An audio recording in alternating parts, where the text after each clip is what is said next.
Здравствуйте, дорогие друзья! На ремонте микроволновка Samsung. Сильный гул при включении. Гудит высоковольтный трансформатор. Вот он. Трансформатор магнетрона. Это говорит о том, что есть неисправность по высоковольтной линии.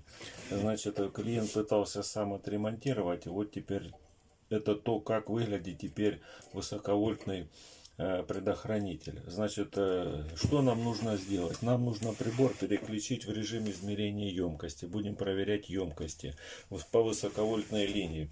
Начнем с проходного конденсатора магнетрона. Вот он у нас.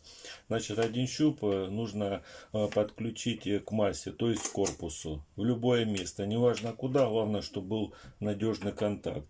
Я подключусь к магнетрону вот здесь к креплению.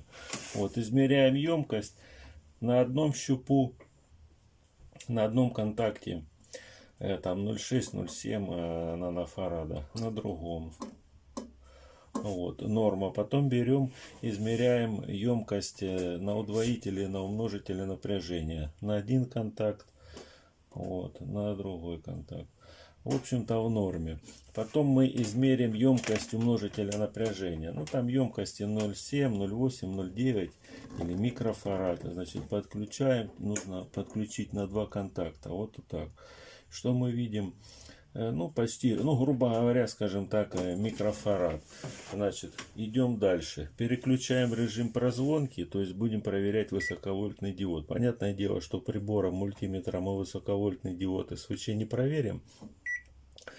Но тем не менее, если прибор зафиксирует то или иное показание, это знак того, что высоковольтный диод неисправен. То есть один щуп по-прежнему на массу мы ставим.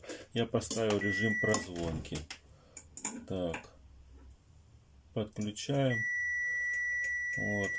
Получается, диод, полупроводник, превратился в обычный кусок проволоки. То есть меняем полярность, то же самое. Что у нас получается? Получается высоковольтный диод под замену. Значит, после того, как высоковольтный диод меняем, включаем. Если проблем нету, значит все. Победа. Ремонт окончен.